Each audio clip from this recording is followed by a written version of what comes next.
Pagod na pagod siya sa trabaho nang makarating sa ospital. Galing siya sa duty, walang pahinga at wala pang tulog. Pero ang balitang sumalubong sa kanya ang tuluyang dumurog sa natitira niyang lakas. Wala niyang ama niya, na hindi man lamang niya ito naabutan at hindi man lang siya nito nahintay. Sa mismong araw ng libing ng ama ni Jane, hindi niya inaasahang may matutuklasan siya na higit pa sa kamatayan. Pagpasok niya sa morgue upang sana i-check ang bangkay ng ama, hindi niya inaasahan na mas lalo niyang ikakadurog ang tumambad sa kanya. Rinig na rinig ang langit-ngit ng kabilang kama kung saan walang bangkay doon. Imbis na bangkay, ang madrasta at asawa niyang gumamit doon upang gumawa ng milagro. Kitang-kita niya mismo sa dalawang mata niya kung paano yakapin ang madrasta niyang asawa at ibaon ng mukha sa leeg nito. Hindi pa tuluyang hubad ang dalawa, ngunit angat na angat ang palda ng madrasta niya, habang ang asawa niya nasa tuhod na ang pantalon. Umuuga-uga pa ang kama sa bawat pagsalubong ng katawan ng dalawa. Sa pagkakataong to, hindi niya alam kung alin ba doon ang dapat niyang pagluksaan niya, ang pagkamatay ng ama o ang pagtaktaksil sa kanya. "Mga walang hiya kayo!" sigaw ni Jane. Nanlaki ang mga mata ng dalawang taksil. Kaagad na inayos ang sarili nila bago humarap kay Jane. Jane, magpapaliwanag ako.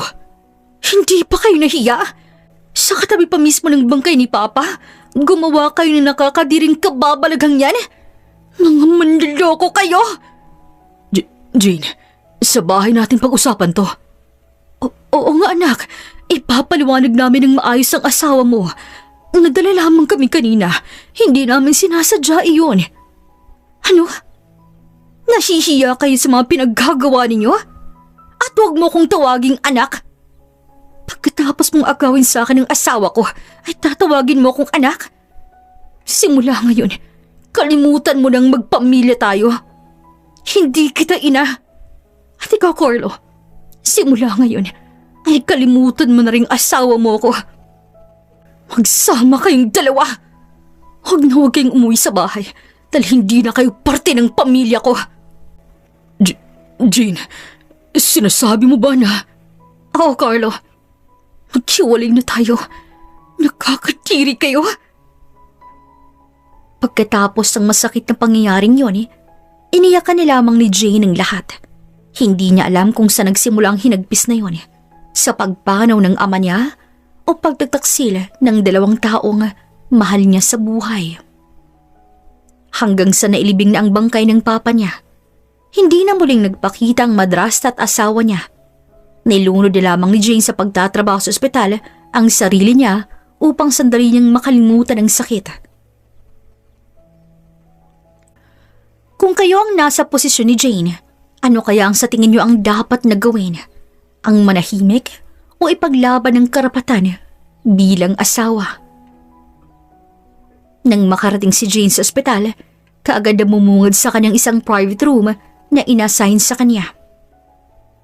Naaksidente raw, lasing nung nagmaneho.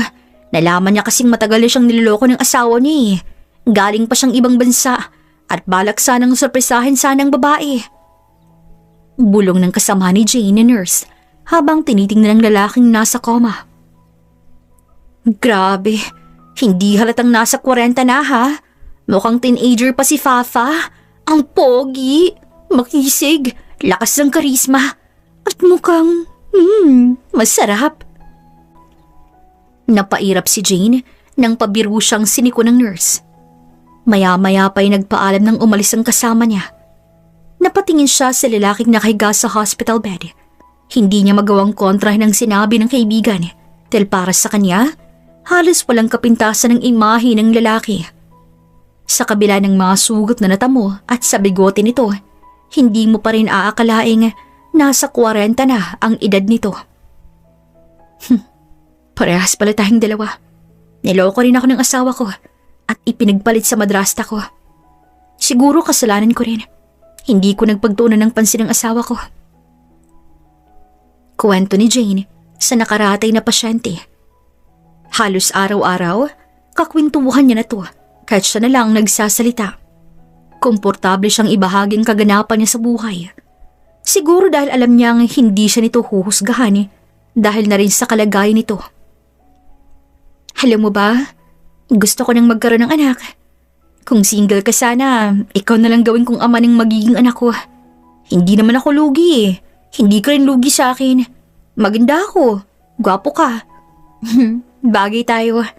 May stable job naman ako Nasa 26 na ako. Kahit similya mo nilang sana. Parang baliw na wika ni Jane habang inaayusan ng pasyente. Sayang, 3 araw kitang hindi makikita. Day off ko kasi kailangan ko ring magkaroon ng me time. Halos ibabad ko kasi ang sarili ko sa trabaho. Pero thank you ha. Ewan ko ba? Kahit hindi ka nagsasalita, ang gaan ng loob ko sa'yo. Sana maging okay ka na. Huwag kang mag-alala. Babalik ako rito. Hintayin mo ako rito ha. Bago tuluyang umalis ang babae, napatingin siya sa lalaki. Bahagya pang tumagal ang titig niya rito. Inaalala ang bawat detalye ng mukha nito. Ngunit hindi inaasahan ni Jane na yun na palang huling pagkakataong makikita niya ang pasyente. Dahil sa pagbalik niya ng ospital, magkahalong lungkot at saya ang bumungad ng balita sa kanya. Naku, hindi mo na naabutan. Nagising na ang poging pasyente mo. Mukhang nagmamadali. Hindi na nga nakausap ng maayos ang doktor dahil parang ayaw magpaawat na umalis. Halo-halo ang nararamdaman ni Jane. Lungkot dahil hindi niya na muling makikita ang pasyente niya. Saya dahil sa wakas, nagising na to. Wala sa sariling pumasok si Jane sa kwarto ng lalaki. Inilibot niyang kabuuan nito at bahagyang inaalala ang walang sawang kwento niya sa pasyenteng may coma. Sino na ngayon makikinig sa akin Teka, ano yun? Bulong niya sa kanyang sarili nang mahagilap ng paningin niya ang isang specimen cup. Si Emilia to Si Emilia niya ba to? Para sa akin ba to? Oh my gosh, narinig niya bang hiling ko sa kanya? Sunod-sunod ang wika ni Jane nang mapagtanto ang napulot. Bahala na. Wala sa sarili niya at binulsa ni Jane ang specimen cup. Sa kagustuhang magkaroon ng anak, tama bang ginawa niya? Paano kung hindi kay Marlon ang similyang iyon? Aalis ka na sa trabaho? Gulat na bungad ng kasama ni Jane sa trabaho. Huwag mong ipagkakalato ha, pero buntis ako. Eto Nakangiting ipinakita ng babae ang ultrasound result niya. Pagkatapos kasing makita ang similya, walang pagdadalawang isip siyang bumayad ng malaki at in-inject yun sa kanyang sarili. Paano nangyari yun? Basta, mahabang kwento. Ang importante, hindi na ako mag-isa sa buhay. Lumipas ang 5 taon, nagkaroon din ng biyaya kay Jane. Sapat na sa kanyang nagkaroon siya ng anak. Hindi rin may pagkakailang ang misteryong pasyenteng yon ay ang ama. Dahil sa unang titig, makikita mo agad ang resemblance ng dalawa. Ngunit magtatagpo pa bang muli ang landas nila? Napailing na lamang si Jane nang kung minsa'y sumagi yun sa kanyang isipan. Mommy, really? Magbabakasyon tayo? Hindi ka na po muna magtatrabaho? Bakas ang excitement sa boses ng anak ni Jane nang tanungin yon. Oo nga baby, nag-ipon talaga ako para makabawi sa'yo. Kinaumagahan excited na bimiyahe ang mag-ina. Anak, dito ka na lang muna sa cabin ha. Magpapahangin lang saglit si mommy. O baka gusto mo na lang sumama sa akin. Ikaw na lang po mommy. Inaantok na rin po ako Basta Marjon ha, huwag kang lumabas dito ha. Napatango naman si Marjon. Kaya Marjon ang pangalan ng bata dahil combination yun ng pangalan niya at pangalan ng ama nito. Marlon kasi ang pangalan ng may-ari ng similya. Napapikit si Jane nang maramdaman ang pagsayaw ng hangin sa mahabang buhok niya. Ay, sana makita kong ama ni Marjon. kahit isang pagkakataon lang. Wala sa sariling wika ni Jane nang sumagi yun sa kanyang isipan. Nang mapadilat ang babae, pakiramdam niya'y bigla siyang nanaginip. Nahagip ng tingin niya ang lalaking malalim ang titig sa kanya. Marlon? Halos pabulong ng wika ni Jane habang hindi maialis ang tingin sa lalaki. Buti naman at nahanap din kita.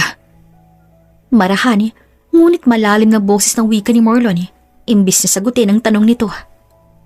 Sinubukang ibuka ni Jane ang kanyang bibig, ngunit ni kahit isang salita ay walang lumalabas. Captain, kailangan ka busa. Hindi na narinig pa ni Jane ang sunod na tawag ng isang lalaki kay Marlon dahil bigla na lamang tong tumakbo. Hey, wait! Tawag pansin sa kanya ni Marlon. Ngunit parang walang narinig si Jane at halos magmadaling umalis. Napahawak ang babae sa dibdib nang makarating sa loob ng cabin. Mommy, bakit parang nakakita ka po ng multo? Inosenteng tanong ng anak niya nang madatnan niya ang reaksyon niya. Higit pa sa multong nakita ko, anak. Ano kaya ang susunod na mangyayari? Kung kayo ang nasa sitwasyon ng babae, ano ang magiging reaksyon ninyo? Ano ba ang dapat na gawin? Captain, naririnig mo ba ako? Sabi kailangan ka raw sa... I know. I heard it. Babalik ako ron, okay? Shit. Yan tuloy. Nawala na siya. Singhal ni Marlon sa tauhan sa barko. I'll find you. At sa oras na mahanap kita, hindi ka na makakatakas sa akin, Jane. Mariing wika ni Marlon bago umalis. Ano kayang balak ng lalaking gawin? Alam niya bang may anak silang dalawa ni Jane? O may kailangan lamang siya sa babae? Mommy, ano pong ibig mong sabihin? Wala yung anak. Naku, huwag mo lang akong pansinin. Teka, nagugutom ka na ba? Gusto mo bang kumain? Opo, Mommy. Kanina pa po ako gutom eh. Wika ng bata, sabay hawak sa kanyang tiyan. Nung mga oras na yun, pagkatapos kumain, ay halos ayaw palabasin ni Jane ang anak sa cabin. Bigla siyang nakaramdam ng takot, lalo na baka magtagpo ang landas ng mag-ama. Mommy, pwede po ba akong maglakad-lakad sa labas? Nababagot na po kasi ako rito eh. Mamaya ni Marjorie, inaantok pa ang mommy. Wika ni Jane sa kaligitnaan ng mahimbing na tulog niya. Dahil sa labis na antok, kahit pa napansin ang ingay ng pagbukas-sara ng pinto, ay hindi niya yun napinansin. Nang magising, napabalik ko siya ng bangon nang mapagtantong wala na sa kaning tabi si Marjorie. Dali-dali siyang lumabas upang hanapin ang anak. Sa bawat taong nadaraanan niya, ay hindi niya pinalampas na tanungin. May nakita po ba kayong batang nakakulay green yung damit? Tapos ganito lang po ang tangkad at katamtaman po ang laki ng katawan. Bilugan at mahabang pilik mata. Medyo matambok ang pisngi. Matangos ang ilong at hugis puso ang labi. Halos lahat ng description sa anak ay nailabas na ni Jane. Ngunit hindi niya inaasahang ang taong iniiwasan niya ang nakakita pa rito. Napatitig siya sa mag-ama. Parehong nakangiti habang nagkukwentuhan na para bang komportable at kilala nila ang isa't isa. Tila natoon si Jane sa kanyang kinatatayuan. Gusto mang hatakin ng anak, ngunit parang napako siya sa kanyang pwesto. Mommy! Sigaw ng bata nang mahagilap siya sa di kalayuan. Napalingon si Marlon sa kanya. Nagkatinginan silang dalawa na para bang sa titig pa lamang ni Marlon, may kahulugan na to. Mommy, sorry po, lumabas ako ah. Natauhan lamang si Jane at napaiwas ang tingin kay Marlon nang maramdaman ang yakap ng anak sa tuhod niya. Marjon, anak, huwag mo nang gagawin yun. Pinag-alala mo si Mommy. Hindi ko alam ang gagawin ko kapag nawala ka. Sorry po, Mommy. At saka, huwag na po kayong mag-alala. Nakilala ko naman po si Tito Marlon. Magkatunog ang pangalan namin, diba? Sabi rin daw ng dumadaan kapag nakikita kami, ay para daw po kaming ama kong tingnan. Magkamukha raw po kasi kami. Ibig sabihin, ay pogi rin po pala ako, Mommy. Ngunit ang tanong na yon ay nagbigay ng kaba kay Jane. Lalo na nang iangat niya ang tingin niya kay Marlon na malapit na pala sa kanilang dalawang mag-ina. Umalis na tayo rito, anak. Mamaya na po, Mommy. Hindi pa po kami tapos ni Captain Mangisda eh. Nag-promise po kasi siyang bibingwit siya ng malaking isda. Akalain mo yun, Mommy. Kapitan ng barko bang nakikita sa akin? Mas hindi mo maaasahan na ama mo pala yan. Ano po, Mommy? Ha? Wala, anak. Hindi ka pa ba pagod? Kailangan mo nang magpahinga. Ilang oras na po ako nagpapahinga rin sa cabin, Mommy. Mamaya na po tayo pumasok. Manood ka na lang po muna sa amin na mamingwit ng isda po ni Kapitan Marlon. Uwi ka ng bata, sabay hila sa kanya, papunta sa kung saan nakapwestong mag-ama kanina. Tahimik na sumunod sa kanila si Marlon. Bumilis ang tibok ng puso ni Jane nang bigyan siya ng upuan nito. Maupo ka. Napaiwas si Jane ng tingin at tinanggap ang upuan. Ngunit nang kunin yun, bahagyang dumaplis ang kamay nila sa isa't isa na siyang nagbigay ng kakaibang kuryente sa katawan ni Jane. Hindi alam ng babae kung sinasadya ba yun ng lalaki, ngunit para makaiwas sa ganung pakiramdam ay mabilis ang inagaw ang upuan at naupo roon. Habang nang bibingwit ang mag-ama, tulala lamang si Jane na nakatitig sa kanila. Hanggang ngayon, hindi pa rin siya makapaniwala na darating ang araw na magtatagbo ang landas nilang dalawa ni Marlon. Nakatulog siya. Natauhan si Jane mula sa malalim na pag-iisip nang marinig ang boses ni Marlon. Napatingin siya sa lalaki. Karga-karga nito ang anak niya sa bisig nito kung saan mahimbing nang natutulog. Akin na. Ipapasok na siya sa cabin. Akmang kukunin na sana niya ang bata, ngunit iniwas yun ni Marlon sa kanya. Saan ang cabin ninyo? Ihahatid ko na lang siya roon. Alam kong may trabaho ka pa. Ayokong makaabala sa'yo. Huwag kang mag-alala. Bakasyonista rin ako. Akala ko ba kapitan ka ng barko? Kapitan ako, pero hindi sa barkong to. Nagbabakasyon lamang din ako ngayon. Pero may tumawag sa'yo kanina. Parang kailangan ka. May tinanong lang ang mismong kapitan ng barkong to, Jane. Halos hindi na marinig ang babae ang mismong paghinga niya nang marinig ang pangalan niya mismo rito. And don't ask me why I know your name. Wag na wag ka rin magkunwaring hindi mo ako kilala. Pagkatapos sabihin niya ni Marlon, wala nang nasabi pa si Jane at minabuting itikom na lamang ang bibig. Walang magawa ang babae kung hindi tumungo si cabin at hayaan ng lalaki sa offer nito. Nang makarating sa loob, kapansin-pansin ang panunuri ni Marlon sa kabuuan ng kwarto nito. Nang ilapag ang bata sa kama, bahagyang nagsalubong ang kilay ng lalaki. Tila hindi kampante sa cabin. Komportable ba kayo rito? Pwede ko kayong i-transfer sa mas malaking cabin. Kaming dalawa lang naman ni Marjon ang andito. Kaya hindi na kailangan. Sakto lang naman sa amin ang space na to. Pwede tayong magpalit ng cabin. Mas malaki yung akin. Hindi na kailangan. Salamat sa paghati dito sa anak ko. Bahagyang nagtaas ang kilay ni Marlon sa narinig. Anak mo lang? Napalunok si Jane sa narinig at bahagyang natigilan. I won't pressure you. Huwag kang mag-alala. Hindi ko aagawin si Marjon sa'yo. Nire-respeto kang desisyon mo. At isa pa, alam kong wala akong karapatan para mag-demand sa'yo. May pagkukulang ako. Wala ako ng mga oras na kailangan ng bata ng ama.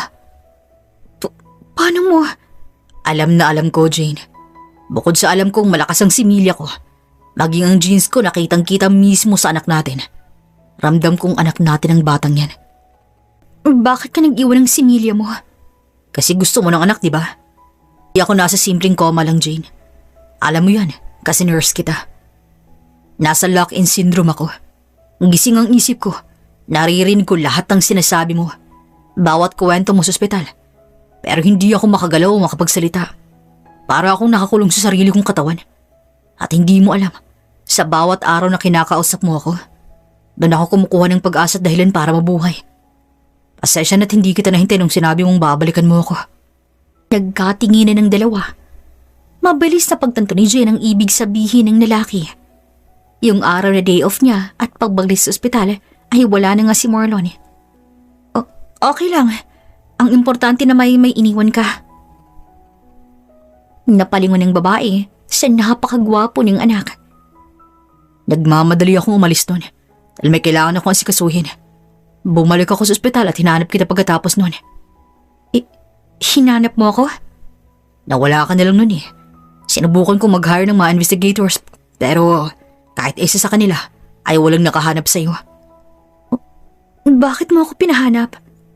May paninindigan ako, Jane. Hindi kita iiwan na alam kong may responsibilidad din ako sa iyo. Alam kong may iniwan akong buhay sa iyo. Pero pasensya na, sinubukan ko talagang hanapin ka pero hindi kita nahanap. Hindi ka na bumalik sa ospital na pinagtatrabahuhan mo. Sabi mo pa raw sa kanila, babalik ka pa. Hindi na ako bumalik kasi napagtanto kong gusto ko manirahan sa lugar kung saan walang nakakakilala sa akin. At okay ka naman sa tirahan niyo, di ba? Huwag kang mag-alala. Kung hindi naman ako okay, baka noon pa ako bumalik sa lugar namin. May I ask you something before I leave? Sure, ano yun? Basta wag mo lang itanong sa akin na kung pwede bang si Martin sa akin, ha?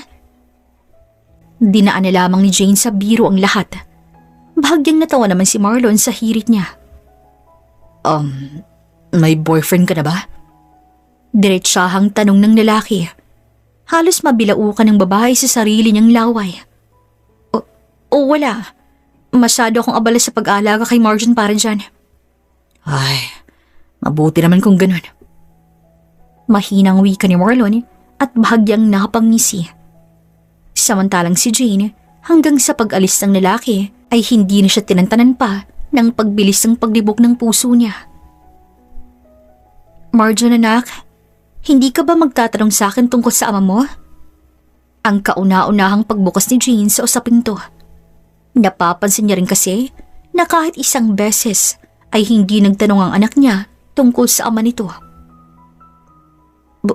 Baka po kasi ayaw mong pag-usapan ng tungkol sa kanya, Mommy.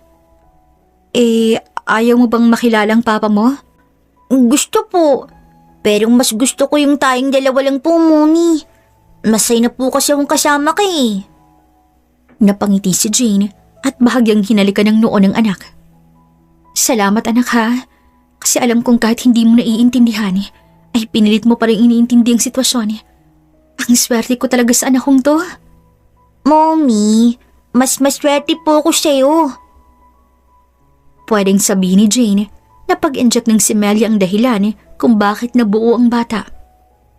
Tama bang itago na lang katotohanan? O karapatan din ni Marlon na malaman na siya ang ama? Pagkatapos ng 10 storybook na nabasa ni Jane, sa wakas ay nakatulog na rin ang bata. Naisipan niyang lumabas muna para magpahangin. Habang naglalakad, halos pagsisihan niyang wala siyang dalang jacket. Hindi niya inaasahang ganito pala kalamig sa labas na halos yakapin niya ang kanyang sarili. So, saan kayo magbabakasyon? Napaigtad si Jane nang marinig ang boses ni Marlon sa kanyang likuran. Napalingon siya rito. Halos pigilan niyang paghinga ng magkamang paningin nilang dalawa. Sa Carlasana? Isla de Gigantes? Oo. Tamang-tama. Doon din ang punta ko. Ilang araw ang bakasyon mo? Mga 2 weeks siguro kami. Mga 2 weeks din siguro ako. Bumilis ang tibok ng puso ng babae. Sandaling namayaning katahimikan sa pagitan nila.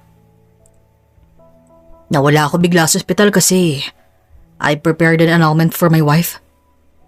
Pagbasag ni Marlon sa katahimikan. Nakipaghiwalay ka sa asawa mo? Kailangan. Kaya pala hindi siya umuwi na sa ibang bansa. Dahil may iba pala siya rito. Nagpakalunod ako sa alak. Kinaligtaan ang buhay na meron ako sa ibang bansa at mga taong naghihintay sa akin doon. Nung nasa coma ako, akala ko mamamatay na ako. I was ready to accept death. Nasa tingin ko wala rin namang patutunguhan ng buhay ko eh. But then, I heard your voice. I heard your stories. Sa bawat pagbigkas mo, parang doon ako kumukuha ng lakas Hanggang sa nasanay kong halos araw-araw marinig ang boses mo. Marahang pagtawa mo. At minsan, nasasaktan ako kapag maririnig kong nababasag ang boses mo kapag nadadala ka na sa kwento mo. I felt useless. I want to hug you, comfort you, punasan ang luha mo. Sinubukang ibuka ng babae ang labi niya, ngunit pakiramdam niya ay nawalan siya ng sasabihin. Kaya hindi ako nagdalawang isip na ibigay ang similya ko sa'yo. Dahil alam kong magiging mabuti kang ina kasi meron kang mabuting puso. Kaya nalulungkot ako kapag naririnig ko na sinisisi mo ang sarili mo kung bakit ka niloko ng asawa mo. Kasal pa lang kayo. Dapat alam na ng lalaki na hindi lahat ng atensyon mo nasa kanya. Nasa trabaho mo. Marriage should be bound by faith and loyalty, Jane. Salamat, Marlon. Masaya rin ako na maayos ka na ngayon. At isa ka sa mga rason kung bakit naging maayos ako. Masaya akong makatulong sa'yo kung ganon. Nagsimulang magwala ang pagkabog ng dibdib niya nang dahan-dahang humakbang si Marlon palapit sa kanya. Imbis na umatras upang umiwas, natulala lamang siya sa pwesto niya. Hinubad ng lalaki ang suot ni jacket at ibinalot yun sa kanya. Nilalamig ka. Puna ni Marlon nang mapansin ang bahagyang panginginig niya. Salamat. Hinawi ni Marlon ang humaharang na buhok niya at inipit sa kanyang tenga. Napasinghap si Jane nang maramdaman ang malamig na kamay ni Marlon na dumaplis sa kanyang muka. Hindi lang pala boses mo ang napakagandang pakinggan. Mas nakakahumaling ka ring pagmasdan. Ikaw rin naman. Parang hindi ka tumatanda sa edad mong yan. Mas lalo kang halang bumatang tingnan. Ikaw din naman. Anong ako? Na hindi tumatanda tingnan? Bata pa naman ako, no? Lagpas na sa kalendaryo. 31 ka na. Your birthday is January 9. Teka, paano mo alam? I have a sharp memory, Jane. Kabisado ko lahat ng kwento mo. Makalimutan ko na lahat ng kwento ng ibang tao. Wag lamang sa'yo. Biglang may humaplos sa puso ng babae nang marinig yun. Masyado pala akong madaldal. I love listening to you. At ngayon, namimiss ko ang kwento mo. Gusto mo bang kwentuhan kita kung paano ko pinanganak si Marjon? I'm glad to hear that. Interesadong wika ni Marlon. Naipanganak ko si Marjon ng bagyo. Muntik ko nang iluwal yun mag-isa sa mga oras na yun. Buti na lang mababait yung mga kapitbahay ko. Kahit rumaragas ang ulan, inalalay nila ako at pinasakay sa tricycle nila. Kaya nang makalabas ako ng ospital pagkatapos manganak, halos nagdiwang ako ng piyesta sa dami ng handa ko at inimbitahan ko ang buong barangay namin. Ang ending, ubos lahat ang ipon kong pera. Kaya lang, medyo hindi ako nahirapan sa pagpapalaki kay Marjon. Kasi kahit nagtatrabaho ako, maraming nag-aalaga sa kanya. Iniiwan ko siya sa kapitbahay namin tapos sinusuhulan ko lang pag-uwi. Yun nga lang, sa labis sa pagmamahal nila kay Marjon, halos lahat ng gusto ng bata, kapag umiiyak ay binibigay nila kahit hindi pa pwede. Ayun, ospital, dahil sa impatso. Halumwang muntik na siyang mamatay noon. Buti na lang at malakas ako sa Panginoon. Pinakinggan niya ang dasal ko na wag kunin sa akin si Marjon. Siya na lang kasi ang meron ako eh. Wala na si Mama, wala na si Papa, wala na rin akong asawa. Hindi ko alam ang gagawin ko kapag pati si Marjon ay kukunin sa akin. Bahagyang pumatak ang luha ni Jane nang inalala ang lahat. Matagal niyang isinawalang bahala ang bigat na naramdaman niya noon. Palihim siyang nagpapasalamat kay Marlon nang binigyan siya ng pagkakataong ilabas ang nakakubling istorya niya. You've been through a lot. Hanga ako sa iyong napalaki mo ng mabuti si Marjon. Teka, masyado ba akong madaldal? Hindi, Jane. Mas lalo mo lang akong pinahanga sa iyo. Salamat sa pakikinig, Marlon, ha? Salamat din sa gabing to. Matutulog ka na ba? Ihatid na kita sa cabin ninyo. Hindi na. Kaya ko naman mag-isa. Alam kong inaantok ka na rin. Hindi pa ako inaantok, Jane.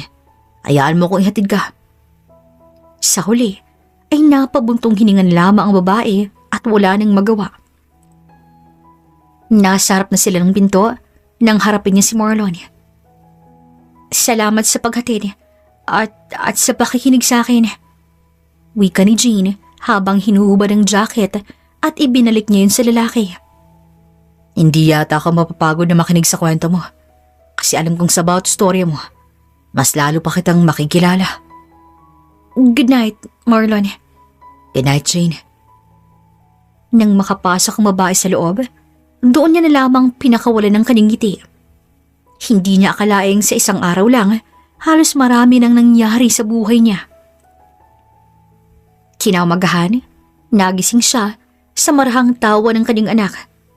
Nang idilat niya ang mga mata, napabalik ko siya ng bangon nang makitang mag-ama niya. Abalang sinusubuan ni Marlon ang bata at may sinasabi rito dahilan ng hagik-hik ni Morjon. Mommy, gising ka na po pala. Bumisita po si Captain Marlon. Tingnan mo po, oh. Siya raw po nagluto ng hinuli naming isda kahapon. Good morning. Kaos na boses na bati ni Marlon sa kanya. Napatingin siya sa lalaki na mukhang presko na. Nanlaki ang mga mata niya nang maalala ang ayos niya. Mukhang bagong ligo na si Marlon habang siya'y kagigising pa lamang. Patakbong dumiretso si Jane sa banyo na hindi niya na nagawang bumati pabalik sa mag-ama. Paglabas, nadatnan niya si Marjo na nagkukwento habang si Marlon naman ay tango lamang ng tango at tahimik na nakikinig. Habang pinagmamasdan sila, nakita niya ang sarili sa bata. Kumain ka na. Bumagsak ang tingin ni Jane sa pagkain para sa kanya. Halika na, Mommy. Kumain ka na po. Masarap po magluto si Captain. Ani ng bata sabay hilas sa kanya. Wala sa sariling nagpati-ano ng babae. Pag-upo niya sa upuan, napatingin siya sa isda na nakahimay na. At ni kahit isang tinik ay wala siyang makita roon. 30 minutes na lang. Nadaong ng barko sa Carles. Ibig sabihin po ba niyan ay hindi na po namin kayo makikita? Gagawa ko ng paraan para magkita tayo. Uwi ka ni Marlon, sabay gulo sa buhok ni Marjon. Nagkatinginan ng dalawa. Alam ng babae na may mas malalim pang kahulugan ng salita ni Marlon. Nang tumigil ang barko sa destinasyon nila, buong akala ng babae ay matagal pa bago magtagpong landas nilang dalawa ng lalaki. Ngunit nagulat siya nang makita tong nasa dulo ng hagdan habang bumaba sila. Palinga-linga to sa paligid na tila ba may hinahanap. Nang magtamang paningin nilang dalawa ni Jane, hindi na muli pang lumikot ang mata ni Marlon na para bang nahanap na ng dalawang pares ng mata niya ang kanyang hinahanap. Captain, nandito ka po pala. Akala ko talaga hindi na kita makikita eh. Pwede ba yun? Siyempre hindi ako papayag dun, oh. Biglang binuhat ni Marlon ng bata. Teka, bakit mo binubuhat si Marjon? Ako na rin. Ihahatid ko na kayo kung saan nyo gustong pumunta. Maghahanap pa kasi kami ng hotel para pagstayhan eh. May alam ako. Mag-book ako ng room para sa inyo. Ako na. Baka mabala ka pa naming dalawa ni Marjon. Hindi ako maghihintay sa inyo sa labas ng barko kung abala kayo para sa akin. Mommy, magkakilala po ba kayo ni Tito Marlon? Nakilala ko na siya dati noon, anak. Po? Paano po? Bigla na lamang naubusan ng rason si Jane. Sana siyang magsinungaling, ngunit kaagad na siyang inunahan ni Marlon magsalita. Pasyente na ako noon sa dating ospital na pinagtatrabahuan niya. Wika ng lalaki. Napatango naman ng bata. Nakahinga ng maluwag si Jane nang hindi na nagtanong pa si Marjon. Good afternoon po, sir. Room for a family po ba? Bungad ang front desk nang makahanap sila ng hotel. Napatingin si Jane kay Marlon bago agad umiwas ng tingin. Hindi po. Dalawang room na lang po. Po? Akala ko po magkakilala lang po kami. Ganun po ba? Anak niyo po, sir? Nako, magkamukhang magkamukha po kayo. Uwi ka ng front desk habang nakatingin sa karga-karga ni Marlon na bata. Anak ko po yan. Singit ni Jane. Nalaglag ang panga ng front desk. Kitang-kita ang peking ngiti nito at pabalik-balik ang tingin kay Jane at Morjon na para bang hinahanap nila ang resemblance ng mag-ina kung talagang totoo ang sinasabi ni Jane. Talaga po? Sorry po ha. Akala ko po kasi kung hindi kayo mag-asawa ay baka po anak ni Sir ang bata. Magkamukha po kasi sila eh. Madaling pagkamalang mag-ama. Napalunok si Jane. Napalingon siya kay Marlon na kanina pa walang imik. Bahagya pa siyang nagulat nang madatnang titig na pala to sa kanya. May kakaibang emosyon na gumuhit sa mga mata nito. Okay lang po. Hindi na nagsalita pa ang front desk sa kahihiyan at ginawa nila lamang ang kanyang trabaho. Ay ma'am, nakalimutan ko nga po palang sabihin. Peak season po kasi ngayon eh. Isang family room na lang po ang available. Mas makakamura rin po kayo ron ma'am. May promo po kami ngayon for families. Tahimik na napabuntong hininga si Jane habang pasimpleng sinisilip si Marlon. Mukhang wala naman yung problema rito. Yay! Kasama si Tito! Halos mapapakit si Jane sa sinabi ng bata. Okay lang sa akin. Napakagat na lamang siya sa labi bago marahang tumango. Sige po, yung family room na lang. Nang maibigay ang susi, nagtungo agad sila sa room nila. Pagpasok pa lamang nila sa loob ng kwarto ay agad ang bumungad ang malamig na hangin mula sa aircon.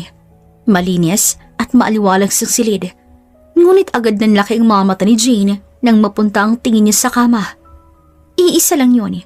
Isang malaking bed na kasya ang isang maliit na pamilya. Wala bang ibang bed? Napakamot na lamang si Marlon sa batok habang sinusuri ang paligid. Mukhang ito lang talaga. Samantalang si Marjon ay tila tuwang-tuwa pa. Bumaba siya sa bisig ni Marlon nagtungo sa kama. Tumalon agad to at humiga roon habang nakangiti ng malapad. Ang lambot! Napapikit na lamang si Jane at marhang napabuntong hininga. Ako na lang sa sahig. Hindi, huwag na. Kasya naman siguro. Bahagyang umangat ang sulok ng labi ni Marlon habang pinipigilan ng ngiti. Sigurado ka? Para kay Marjo na lang. Wika niya habang nakatingin sa kanyang anak.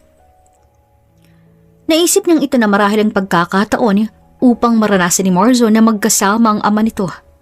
Kahit wala itong ideya na si Marlon ang tunay niyang papa. Ngunit kahit anong pilit ang ikalma ang sarili, hindi niya maitatangging sobrang lakas ang tibok ng puso niya. Naputo lamang ang pag-iisip niya nang may kumatok sa pinto. Good afternoon po. Ito na po ang sukli at receipt, sir. Doon lamang napatingin si Jane kay Marlon. Hawak nito ang wallet habang inaabot ang bayad sa hotel staff. Nanlaki ang kanyang mga mata. Ikaw pa lang nagbayad? Bakit hindi ko napansin? At bakit hindi mo man lamang sinabi sa akin? Dapat hati tayo nito. Nakasabay naman ako eh. Kaya okay lang. Hindi, Marlon. Magkano bang ambag ko? Babayaran ko yung... Hayaan mo na. Gusto kong bumawi sa inyong mag-ina. Kahit sa gantong paraan man lang, Jane. Pagbigyan mo na ako rito. Napapikit ng mariin si Jane. Samantalang si Marjon ay abala sa pagtalon sa kama. Hindi alintana ang tensyon sa pagitan nilang dalawa. Sa 3 araw na bakasyon nilang mag-ina, halos kasama si Marlon sa lahat. Maging halos lahat din ng tao na daraanan nila ay nagpagkakamalan silang magpamilya. Ang cute naman ng anak ninyo, sir. Kamukhang kamukha niyo po. Wika ng bangkero nang malapit na sila sa daungan. Halos mapahigpit ang hawak ni Jane sa gilid ng bangka dahil sa narinig. Saglit siyang nakapatingin kay Marlon. Handang itama nito ang sinabi ng matanda. Ngunit sa halip ay bahagya lamang tong napangiti habang nakatingin kay Marjon na mahimbing nang natutulog at karga-karga ni Jane. Makulit lang po minsan. Bahagyang nanlaking mga mata ni Jane. Hindi niya alam kung bakit tila may kakaibang init na dumaloy sa dibdib niya sa simpleng pagsang-ayon nito. Mana ho sa ama, sir. Pero mukhang mahamas boy. Napahagat na lamang ng labi si Jane habang pilit iniiwas ang tingin kay Marlon.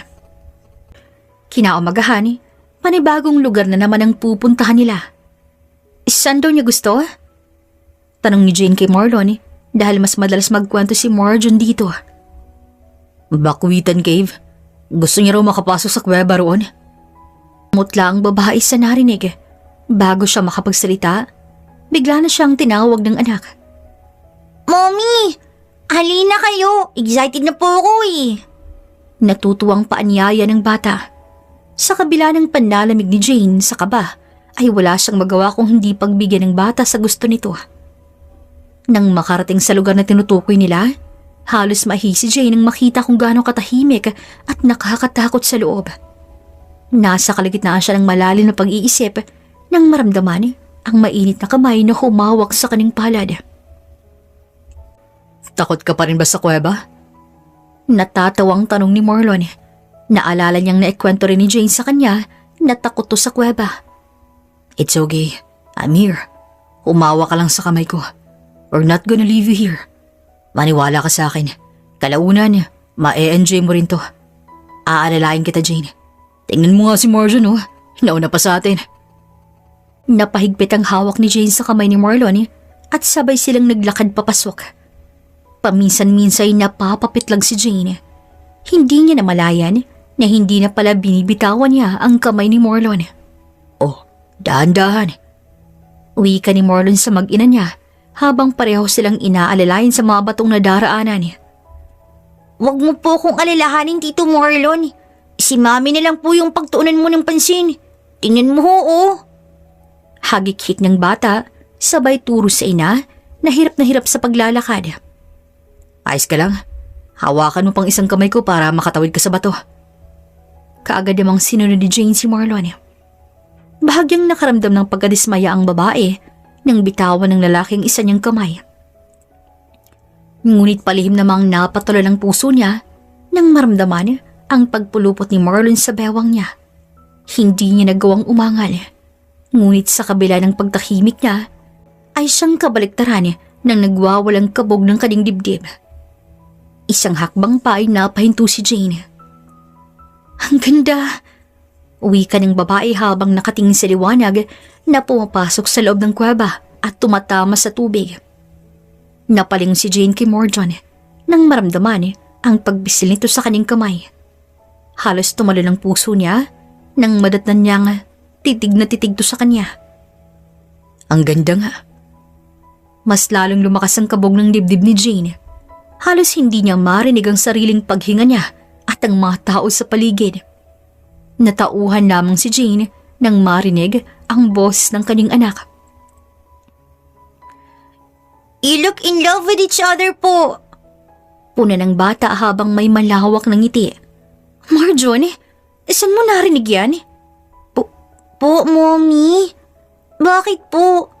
Naisip ko lang kasi kakaiba yung tingin niyo po sa isa't isa. Parang hindi po normal na magkakilala lang. Ay naku Marjon, ang dami mong alam. Halika na nga. Binitawan ni Jane ang kamay ni Marlon at lumapit sa anak. Samantala, naiwan naman ng lalaki ng ngingiti-ngiti habang pinapanood ang kanyang mag-ina. Ako nang magbubuhat sa kanya. Kanina ka pa kumakargas sa kanya. Baka nangangalay ka na. Napasimangot si Jane. Totoo ngang masakit ang kamay niya kakabuhat sa bata. Kaya wala siyang magawa kung hindi ipasa kay Marlon si Marjon. Nang makarating sa hotel, tahimik na pinapanood ng babae ang lalaki na dahan-dahang nilalapag ang bata sa kama. Lumapit si Jane sa anak, maingat niya itong pinunasan at binihisan. Nang matapos, napalingon siya kay Marlon. Ayan na naman ang walang pahingang pagbilis ng tibok ng puso niya sa tuwing mahuhuli niya itong pinapanood ang bawat galaw niya. Napagod yata siya pamamasyal. Panimula ni Jane sa usapan. Come here. Tinapik ni Marlon ang espasyo ng sofa. Oh, ha? Ngunit ramdam na ramdam niya ang kakaibang kaba sa kanyang dibdib. Hindi niya alam kung bakit gano'n na lamang ang epekto ng lalaki sa kanya. Maupo ka sa tabi ko, Jane. Parang may sariling utak ang paa ng babae at kusa tong lumapit dito. Malapit na siya kay Marlon nang bigla nitong iniangat ang kanyang kamay. Bumagsak ang ting ni Jane sa nakabukas na palad nito. Ngunit sa kabila ng pagtataka, nagawa niya pa rin paunlakan ang gusto nito at hinawakan ang kamay ni Marlon.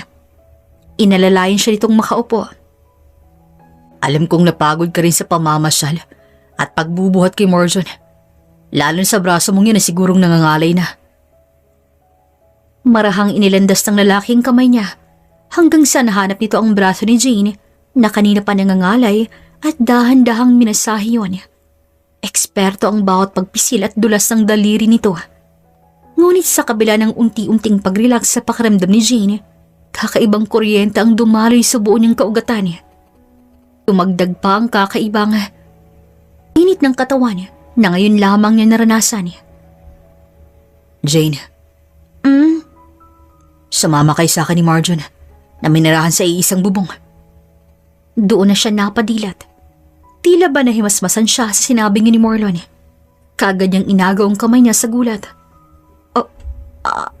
Anong sabi mo? I want us together, Jane.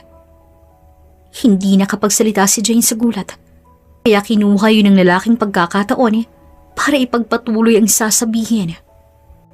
Gusto kong bumawi. Hindi lang sa'yo, kundi kay Marjon din. Ginagawa mo ba to? Dahil iniisip mong responsibilidad mo kami? Hindi, Jane. Gusto ko lang kayong makasama ng anak natin. Alam kong masyadong mabilis ang lahat. Pero gusto kita, Jane. Nung boses mo palang naririnig ko, ayun nakasama na kita. Marlon, hindi ba masyadong mabilis? Ayokong biglain si Marjon. Hindi pa niya alam ang lahat. Maghihintay ako, Jane. Pero pwede mo ba akong ipakilala kahit bilang manliligaw mo lang? Anong ibig mong sabihin? Pwede ba akong manligaw sa'yo? Diretsahang tanong ni Marlon. Imbis na magpakipot pa si Jane, naikagat na ang ibabang labi at sunod-sunod na napatango. Hindi ba mabilis ang mga pangyayari? Lumipas ang ilang buwan, hindi naman binigo ng lalaki si Jane. Dahil habang tumatagal, mas nakikita ng babae ang sinseridad ni Marlon sa nararamdaman niya para dito. Mommy! Nandito na po yung maniligaw mo! Sigaw ni Marjon nang pagbuksan niya ng pinto si Marlon. Napangiti si Jane sa kusina nang marinig ang sigaw ng anak. Nang makarating ang mag-ama sa kusina, ngingiti-ngiti ang lalaki habang hawak-hawak ang bulaklak para kay Jane. Samantalang pangisi-ngisi lamang si Marjon at mapanuksong nakatingin sa kanyang ina. Napairap lamang babae sa dalawa. Ay, mag-ama talaga sila. Walang duda. Bulong pa ni Jane sa kanyang sarili. Para sa'yo. Inabot ng lalaki ang bulaklak sa babae. Kaagad naman yung tinanggap ni Jane nang may malapad na ngiti. Naku! Puno na po ng bulaklak yung guest room namin dahil sa'yo, Tito Marlon. Halos araw-araw mong binibigyan ng bulaklak si Mommy. Mabuti pa si Mommy na aalala mo. Dapat ako ligawan mo rin. Anak na rin ako eh. Kailangan din po ng approval ko. Madaldal na wika ni Marjon. Natawa si Jane sa anak niya at napailing na lamang dito.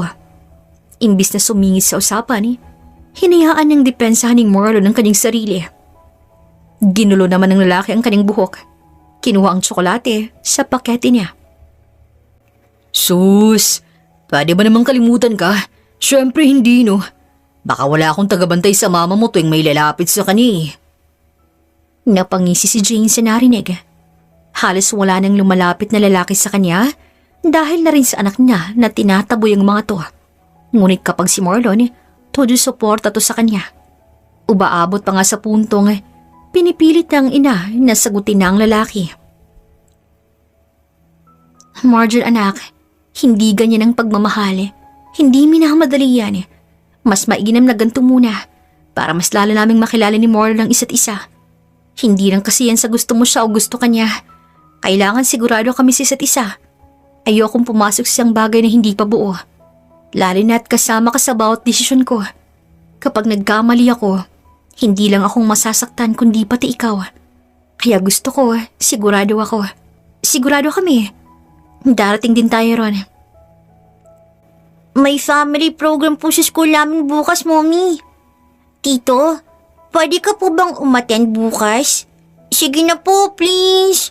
Gusto ko lang pong ipakilala na kunwari daddy po kita. Total, marami namang nagsasabing magkamukha tayo eh. Sige. Atan ako bukas. Sasamahan ko kayo ng mommy mo. Pero, di ba may trabaho ka pa? Makakaabot ako, Jane. Sasamahan ko kayong dalawa. Tila may humaplos sa puso ng babae sa narinig. Kinaumagahan, halos naggagulo ng kwarto ng mag-ina habang abala sa pag-aayos para sa family day. Hanggang sa matapos ang pag-aayos, 30 minuto na lang ay aalis na sila. Ngunit nanatili silang nakaupo sa sofa dahil hindi pa dumarating si Marlon. Sa tingin mo po ba, Mommy? Aabot si Tito Marlon? Malungkot na tanong ni Marjon. Marahang hinawakan ni Jane ang kamay ng kanyang anak. Kapag sinabi niya, gagawin niya. Kaya kapag sinabi niyang pupunta siya rito, pupunta siya, Marjon. Pagpapalakas loob ng babae sa bata, kahit may parte sa kanyang nawawalan na rin ng pag-asa. Ngunit halos, tumalo ng puso ni Jane nang maya-maya pa ay makarinig sila ng busina mula sa labas. Sabay na umahon ng mag-ina sa sofa at patakbong lumabas. Parehong may malapad ng ngiti. Akala niyo hindi na ako darating, no? Alina kayo. Baka malate pa ka tayo sa event. Uwi ka ni Marlon. Halatang galing pa to sa trabaho at dumiretso lamang sa bahay nila. Nang makapasok ang mag-ina sa loob ng sasakyan, pinanood ni Jane si salamin sa harapan ng anak na may malapad ng ngiti. Napalingon ng babae kay Marlon na kanina pa nakatitig sa kanya. Salamat. Mabagal at marahang wika ni Jane. Nang makarating sa eskwelahan, agad silang napasama sa daloy ng mga magulang at estudyante sa family day. Sa bawat event na sinalihan ni Marjon, nandun silang dalawa na buong suporta. Dahil sa natural nilang kilos at sabay sa pag-alalay kay Marjon, maraming nag-akalang tunay silang mag-asawa. May mga magulang at guro pang ang bumati sa kanila na parang isang pamilya talaga sila. Gusto niyo po bang picturean ko ho kayo? Offer ng photographer sa kanila. Opo! Opo! Mommy, Daddy, picture po tayo! Masayang wika ni Marjon. Hinila niya ang kamay ng dalawa. Nasa gitna ang bata habang nakangiti sa kamera. Ang ganda niyo pong panoorin. Isang shot pa po. Mommy, Daddy, halikan niyo pong pisngi ko, sige na! Pareho nilang sinunod ang pakiusap ng bata. Ngunit hindi inaasahan ang pag-iwas si Marjon sa pisngi niya dahilan para tumama ang labi nila sa isa't isa. Nanlaki ang mata nila sa gulat, samantalang napahagikik naman si Marjon sa tabi dahil sa kalokohan din ito. Eto na po makuha ninyo. Wika ng photographer sabay abot ng picture nila. Nang mula ang pisngi ni Jane nang makitang ikatlong larawan niya. Halos hindi siya makatingin kay Marlon nang ibulsa nito ang larawan nila habang nakangising aso. Tila na-enjoy din ang kalokohan ni Marjon. Pagkatapos ang buong araw na kasiyahan, halatang pagod na ang bata. Habang pauwi, unti-unti itong nakatulog sa backseat ng sasakyan, nakasandal at mahimbing ang tulog. Marlon, sinasagot na kita. Mahinang wika ni Jane. Halos mapatalo ng dibdib ng babae sa gulat nasa bigla ang pagpreno ng lalaki ng sasakyan. Sandaling napadilat ang bata sa nangyari, ngunit maya-maya, napapikit muli ito at nakatulog. Anong nangyari? Bakit mo ginawa yun? Bakit bigla kang Natigil si Jane sa pagtatanong nang makitang mukha ni Marlon na tila natigilan. Hoy Marlon, ayos ka lang ba? Anong sabi mo? Ha? Ang sabi ko, bakit bigla kang Hindi yan. Ang sinabi mo kanina. Alin? Yung sinasagot na kita? Tama bang pagkakaintindi ko? Tayo na. Siyempre, sinasagot na kita eh. Napangiti ng malapad si Marlon. Inabot ng lalaking kamay ni Jane at bahagyang pinagsaklob ang palad nila. Marahang hinalikan ng lalaki ang likod ng palad niya. Hindi kita bibiguin, Jane. Makalipas ang ilang buwan, hindi nagbago si Marlon kahit na naging sila na nga ang dalawa ni Jane. Mommy, bakit hindi na lang po kayo magpakasal ni Tito Marlon? Biglang wika ng bata habang nagtutulok sila ng cork sa parking lot. Sa loob nito ay ang mga pinambili nilang grocery. Yan ka na naman anak eh. Sabi ko naman sa'yo diba, hindi natin dapat madaliin ng mga bagay-bagay. Darating din tayo dyan eh. At isa pa, hindi pa naman nagpo-propose si Marlon. Ibig sabihin, hinihintay mo lang siyang magayasi ng kasal po, Mommy. Ay naku Marjon, ewan ko sa'yo. Tulungan mo na lang ako rito na ilabas sa cart ang mga pinamili natin at ipasok dito sa sasakyan. Magluluto pa ako dahil doon matutulog si Tito Marlon mo ngayon sa bahay natin. Mabilis naman sa alas 4 kumilos ang bata. Pagkatapos, papasok na sana si Jane ng sasakyan upang umalis. Ngunit nahagip ng kanyang tingin sa di kalayuan si Marlon. Akmang tatawagin niya na sana to, ngunit napansin niyang may kausap nito na kung sino. Nang makauwi si Marlon sa bahay nila, saka lamang siya nagtanong tungkol sa nakita niya. Nakita kita kanina sa parking lot ng mall. Tatawagin sana kita kaso may kausap ka yatang babae. Napansin niyang natigilan si Marlon nang banggitin niya yun. Biglang nanliit ang mga mata niya. Kausap ko lang ang dati kong asawa. Iyong nagloko sa'yo? Oo. Sandaling namayaning katahimikan sa pagitan nila. Nanikip ang dibdib ng babae. Samot-saring mga tanong ang pumapasok sa isip niya na gusto niyang itanong din yun sa nobyo. Ngunit natatakot siya na baka masaktan lang siya sa magiging sagot nito. Umingi siya ng patawad sa akin, lalo na sa anak naming dalawa. May anak kayo? Gulat na tanong ni Jane. Gusto niyang isumbat kay Marlon kung bakit hindi niya alam ang bagay na yun. Ngunit mas pinili ang itikom ang kanyang bibig. I'm sorry, hindi ko nasabi sa'yo. Nakatirang anak ko sa ibang bansa. Hanggang ngayon, hindi pa niya alam na hiniwalay kami ng ina niya. Nang naksidente ako, hindi ako bumalik sa ibang bansa. Ayoko makita ko ng anak ko na nasa ganung ayos. Ayoko na malungkot siya at magalit sa mommy niya. Kaya hanggang ngayon tinatago ko ang lahat. Pero ang dati kong asawa, kinukumbinsi niya akong sabihin sa anak namin ang totoo. Sa tingin mo, panahon na ba para malaman niyang lahat? Marlon, 5 taon na. 5 taon nang hindi yun alam ng anak mo? Paano? Sa tuwing magbabakasyon siya rito sa Pilipinas, nagpapanggap kami ng mommy niyang kami pa rin. Tinatawagan ko siya at pinapapunta sa bahay para magkunwari. Tama ang dating asawa mo, Marlon. Dapat malaman ng anak niyong totoo. Hindi habang buhay, matatago niyong sikretong yan. Napagpasyahan ko rin na ipakilala ka sa dati kong asawa. Sinabi ko sa kanyang may nobya na ako. Sabi ko rin sa kanya kung gaano ako kaswerte kasi nakilala kita. Sabi niya gusto kanyang makilala. Hindi alam ni Jane kung paano siya napapayag ni Marlon. Ang natatandaan niya lang ang marahan at masuyong halik sa kanya ng nobyo. Tahi-tahi pang kaba niya habang papasok sa isang restaurant. Napangiti siya nang makitang asawa, nakataliko ng babaeng kausap nito. Nandito na pala si Jane, ang nobya ko, Marie. Nang lumingon ang dating asawa ni Marlon, bumagsak ang nakahandang ngiti ng babae. Pakiramdam niya ay natuod siya sa kanyang kinatatayuan. Halos kapusin siya sa paghinga na ang dating asawang tinutukoy ni Marlon ay ang madrasta niyang nagtraidor sa kanya. Jane, kitang-kita rin ang gulat sa mga mata ng stepmother niya. Magkakilala na pala kayo? Dahan-dahang napatras si Jane. Halo-halo ang kanyang naramdaman. Pakiramdam niya ay sobrang makitid at maliit ang mundo para sa kanya. Di sa dami ng pwedeng maging dating kasintahan ni Marlon, bakit ang madrasta niya pa? Ang babaeng umagaw sa dati niyang asawa. Jane? Bakit? Anong nangyari sa'yo? Saan ka pupunta? Bakit ka aalis? Narinig niyang tanong ni Marlon habang hinahabol siya sa parking lot.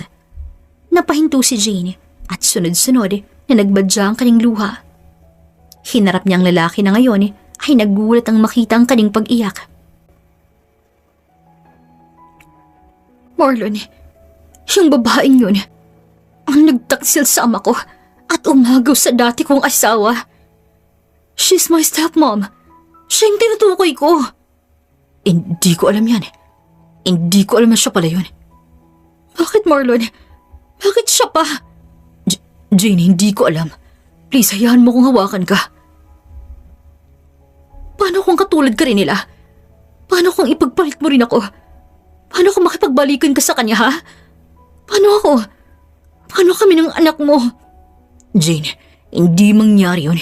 Hindi ko gagawin sa iyo yun. Jane, makinig ka. Hindi ko gagawin ang ginawa nila. Hindi ko magagawa sa ang bagay na yun. Mahal na mahal kita, Jane. Please, wag mo akong iwan dahil lang dito. Hindi man akong gumawa ng mali, pero gagawin kong lahat para tulungan kang ihilom ang sakit na iniwan nila. Basta, wag mo lang akong iwan. Hindi ko kaya. Ngunit bago pa man makapagsalita si Jane, isang malakas na kamay ang humatak sa kanyang buhok at bigla siyang sinabunutan ng babae. Walang hiya ka? Ikaw pala ang kabit ni Daddy? Ang kapal ng mukha mo? Kaya pala naghiwalay sina Mommy at Daddy dahil sa'yo? Nanggagalaiting wika ng dalaga. Mia, bitawan mo si Jane. Awat ni Marlon sa anak dahil nagkamali ito ng iniisip. Ngunit hindi nagpaawat ang dalaga. Patuloy pa rin siya sa pagsabunod kay Jane. Ngunit imbis na pumatol ang babae, nagpaubaya to. Lalo pa, nang marinig na alak pala to ni Marlon. Nanlaki ang mga mata ng dalaga nang bigla siyang hatakin ng ama. Hinawakan ni Marlon ang kamay ni Jane at tinagos sa kanyang likuran. Haliparot ka? Hindi ka na nahiya.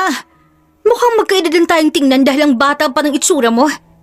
My daddy is too old for you, pero pinatulan mo. Kasi maraming pera. Iniwan kami ni Mommy dahil sa'yo. Masaya ka na ba, ha? Masaya ka na? Dahil sira-sira ng buhay namin dahil sa'yo? Mia, tama na. Sumusobra na yung bibig mo. Hindi mo alam ang buong storya. Hayaan mong magpaliwanag ako. Marlon, tama na. Ayoko na. Aalis na ako. Jane, please. Halos pagsusumamo ni Marlon dahil parang alam niya na ang susunod na desisyon ng babae. Hindi siya nabigo. Talaga agad siyang nadurog sa sunod na narinig niya. Maghiwalay na tayo. Mapait na boses nito bago siya tuluyang umalis. Ngunit habang papasok si Jane ng sasakyan, nagkatinginan sila ng stepmother niya na mukhang nagmamadali ring pumunta sa kinaroroonan ng mag-ama. Jane, kailangan ng anak nung malaman ng totoo. Pakilinis din ang pangalan ko sa kanya. Hindi ako katulad yung dalawa ni Carlo na manloloko. Jane, sorry anak. Hindi ko sinasadyang mahulog kay Carlo. Hindi ko rin sinasadyang guluhin kayong dalawa ni Marlon. Hindi ko alam. Okay lang. Tapos naman rin kami. Hindi na ako babalik sa kanya. Samantala, patuloy pa rin sa pagkumpronta si Marlon sa kanyang anak na si Mia. Mia, sinabi lang tumigil ka na. Pakinggan mo muna ako. At kinakampihan mo pa talaga yung babaeng yon? Kung walang nakakita sa inyo roon sa bakasyunan, ay hindi ko pa malalaman na may anak na pala kayo ng kabit mong yon. Hindi ko nga siya kabit. Mia. Hindi ako naniniwala. Mia, maniwala ka sa ama mo. Biglang singit ni Marie na ngayon ay nagsisimula ng magbadya ang mga luha. Anong? Ako ang unang nagluko sa aming dalawa ng daddy mo. Naging asawa kong ama ng kasintahan ng daddy mo. Nakalaunan, ipinalit ko sa asawa ng nobya ng daddy mo. What? Akong nagloko. Ako ang may kasalanan. Ako ang dapat nasisihin. Hindi si Jane. Hindi rin ang papa mo. Lumipas ang ilang araw, panay ang balik ni Marlon sa bahay nila at sinubukang magpaliwanag. Ngunit panay naman ang pagtataboy sa kanya ni Jane. Mommy, okay ka lang po? Naghiwalay na po ba kayo ni Tito Marlon? Paano mo alam? Mommy naman eh. Pabalik-balik kasi siya rito tapos ayaw mong papasukin. Kung minsan nababasa na po siya sa ulan sa labas ng gate habang nakatitig po sa bahay natin. Yun tuloy, pati ako ayaw siyang pansinin kasi pakiramdam ko. Ang laki po ng kasalanan niya sa'yo. Kaya naggagalit-galitan din po ako. Ikaw talaga? Paano kung sabihin ko sa'yo ang daddy mo pala yun? Na ama mo yun? Magagalit ka pa rin ba? Po? Marjan anak, makinig ka sa akin ha. Alam kong matalino kang bata at mabilis mong maintindihan ang sasabihin ko. Kinuwento nga lahat ni Jane ang katotohanan sa kanyang anak. Walang labis at walang kulang. Maging ang tungkol sa panuloko ng madrasta niya hanggang sa nalaman niya nga may anak din pala si Marlon at stepmother niya. Natigilan si Jane nang makitang panunubig ng mata ng kanyang anak. Mommy, pinagkaisahan ka po nila. Agad namang siyang niyakap ni Jane. Hindi kita iiwan, Mommy. Kahit anong mangyari. Ako po, hindi po kita iiwan. Pero sana, Mommy, bukas din po ang puso mo para pakinggan ang explanation po nila. Sana po, hindi ka po magiging matigas. Di ba po, sabi mo nga, dapat marunong tayo magpatawad sa kapwa po natin. Natigil siya ka pa ng dalawa nang biglang may kumatok sa pinto. Kaagad namang nagtungo roon si Jane at binuksan yun. Napaawa ang labi niya nang bumungad sa kanya ang anak ng madrasta niya at si Marlon. Magaantong ngumiti sa kanyang harapan. Nagpunta ako rito para humingi sana ng tawad. Pasensya na sa mga nasabi ko sa'yo. Hindi ko sinasadya. Ngayon alam ko ng lahat. Nasabi na sa akin ni Mom at Daddy. Malinaw na sa akin ang lahat. Hindi ko sinasadyang saktan ka. Huwag ka na pong magalit kay Daddy. Huwag mo na po siyang itaboy. Ilang araw niya na po akong hindi pinapansin eh. Hindi niya ako sinusumbatan pero ramdam ko yung paglayo niya po sa akin. Hindi ako nagpunta rito para pilitin ka. Nagpunta ako rito kasi alam kong nasaktan kita. Nangihinang wika ni Mia. Mia, okay lang. Dahan-dahan siyang lumapit at hinawakan ng kamay ng dalaga. Wala kang kasalanan sa mga nangyari sa matatanda. Biktima ka lamang din. Your emotions are valid. Pero ang maipapayo ko ay sana alamin mo muna ng mabuti ang lahat bago ka gumawa ng aksyon. Pinapatawad na kita. Naikagat ni Mia ang ibang labi upang pigilan ang pag-iyak. Ngunit tuluyang dumalo ang luha nang makita ang batang nasa kanyang likuran. Kapatid ko na po ba yan? Napatango si Jane. Sa isip-isip niya ay walang tinago si Marlon sa anak nitong si Mia dahil alam na nito ang lahat. Anak, yakapin mo ang ate mo. Anak din siya ng daddy mo. Napatakbo naman ang bata at napayakap sa nakakatandang kapatid niya. Batid ni Jane na nalilito man ang anak niya sa mga pangyayari. Ngunit alam niya nga matalino rin to at maiintindihan din ng lahat kalaunan. Makalipas ang ilang sandali, may kumatok muli sa pinto. Pagbukas ni Jane, nakita niyang madrasta niya at ang dati niyang asawa. Jane, hindi ko alam kung paano magsisimula. Pero humingi ako ng tawad. Panimula ni Carlo. Sa lahat ng pagkulang ko sa'yo at sa sakit na dinulot ko. Alam kong mahirap. Sobrang hirap na patawarin ang tulad namin. Jane, alam kong malaking kasalanan ko sa'yo. Hindi ko nang mababago ang nakaraan. Pero gusto kong humingi ng tawad. Masakit. Pero ayoko nang dalhin to habang buhay. Hindi ko masasabing buong pagpapatawad ko sa inyo. Pero gusto kong malaman nyo na wala na akong binibitbit na pait dito sa puso ko. Hinihiling ko na sana ipatawarin nyo rin ang mga sarili ninyo. Huling habili ni Jane sa dalawa. Makalipas ang ilang araw, dumating ang taong inaasahan ng babae. Sa pagbukas niya ng pinto, bumungad sa harapan niya si Marlon. Punong-puno ng lungkot at pangungulila ang mababasa sa mukha nito. Ba't ngayon ka lang dumating? Akala ko sumusuko ka na eh. Bakas ang gulat sa mukha ni Marlon nang marinig ang sinabi ng babae. Hindi ako sumusuko. Hindi ako pumunta rito kasi gusto ko tang bigyan ng space. Alam kong masakit sa iyong lahat. Gusto kong huminang tawad sila. Marlon, naipit ka lamang sa sitwasyon. Hindi mo kailangang huminang tawad sa akin. Nasaktan kita, Jane. Sorry. Hindi mo kailangang huminang tawad sa akin. Pero sa anak mo, sa tingin ko, mas kailangan niyang marinig yun. Nagbigay si Jean ng spasyo upang makapasok si Marlon sa pinto. Bumungad si Marjon, nanunubig ang mamata. Mabilis na lumapit si Marlon sa kanya. Nakakainis ka. Namiss kita tapos ang tagal mong dumating. Akala ko iiwan mo kami uli ni Mommy. Akala ko wala na ulit akong daddy. Hinanakit ang bata, sabay hampas sa ama. Hindi naman umiwas si Marlon at tinanggap lahat ang ginagawa ng anak hanggang sa mapagod to sa ginagawa. Alam niya na ang lahat, Marlon. Kaagad na nang gilid ang luha ng lalaki at niyakap ang anak. Agad namang yumakapabalik ang bata. Samantala, naluluhang nanunood si Jane sa mag-ama habang bakas ang ngiti sa labi nito. Wala ba kayong balak isali ako riyan? Si Jane, na ngayon ay nakabukas ng mga kamay. Kaagad na binuhat ni Marlon ang anak, lumapit sa babae at niyakap nila tong mag-ama.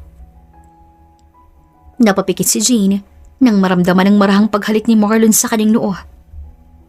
Magsimula tayo. Oo, Jane. Pakakasalan kita. Uwi ka naman ni Marlon. Ang hindi alam ni Jane, may singsing na sa loob ng bulsa ng lalaki at bitbit nito ang pangakong siya ang hihilom sa mga sugat ni Jane.